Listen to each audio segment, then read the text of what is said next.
Can you paint a picture once again of what happens when you step on stage? How do you feel? I find it so interesting. There are so many performers who talk about going into this flow state or this zone where they completely switched off and they feel like they're not in control of their body and the body is just like a vessel.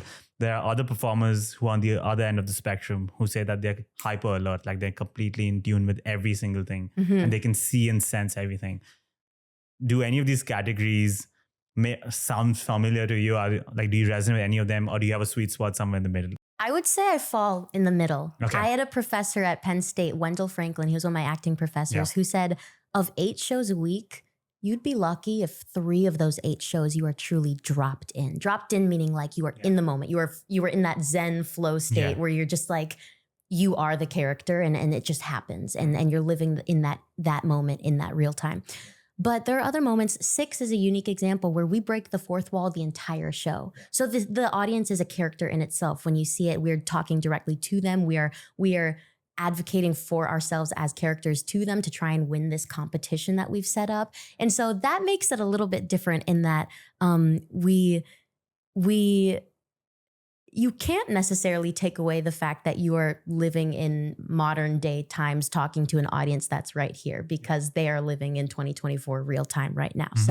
So in that sense, when I get on stage, there are some things, there are some little rituals that really help me feel present and focused. I am a little bit superstitious, so I make sure to do them before every show. One of them is I will go on stage and during Heart of Stone, my number, I stand on this spike, center stage at a very specific depth of the stage. And so I go stand there before the house opens and I just breathe and I take a moment. I take 2 deep breaths. I look at the very exact spot in the audience that Henry technically is placed when I'm singing the song to Henry.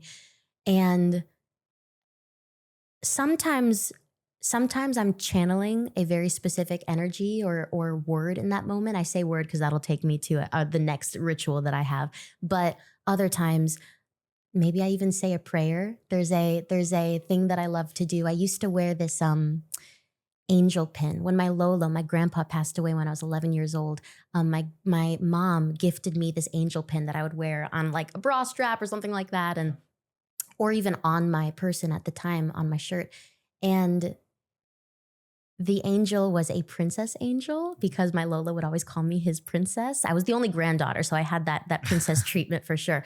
But it was just, as more loved ones in my life have passed away, that pin gained meaning. And actually the post of the pin broke off at one point, so I don't have the pin anymore, but I have this necklace that resembles the exact same thing. And since, I don't know, maybe the age of 14 or so, I would cross my heart 3 times before every show, during every prayer that I would do before a show. And the prayer is just something that is a moment for me to center myself and just have a moment of myself and this higher power, God, whatever you believe in, if you believe in something. And so this is something that is so grounding for me. And you'll see me, if I don't have a tattoo, but if I were to ever get one, I think I would probably get an angel or wings or something right here. Not the most ideal place for an actor because it's very revealing if you have a dress on or something, but it would mean something to me, which would be really, it would be really special. But that second thing, if I were to channel a word or something like that, it's because before every show, I share a dressing room with my castmate Storm Lever, and we have, between our dressing stations, we have this like wellness section where there's lots of good smelling things, there's essential oils, and there is this variety of decks of cards. So there are angel cards, which just has one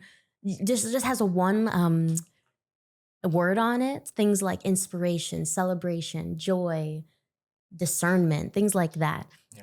And then there are unicorn affirmation cards. There's a Louis K. Name TBD. I think it's Hay. Okay. But anyway, we'll fact check that one. I don't want hate mail coming in.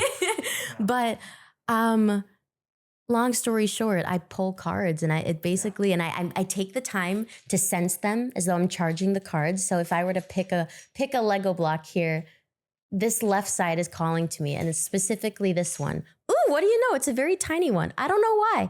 This is giving slip and slide right here. Is this telling me just go with the flow? Like start here and just use your inertia and go down. Long story short, the cards really help me find a beautiful thing to discover and / or focus on in that day. And I love when the universe is giving you a sign. Hey Amtrak.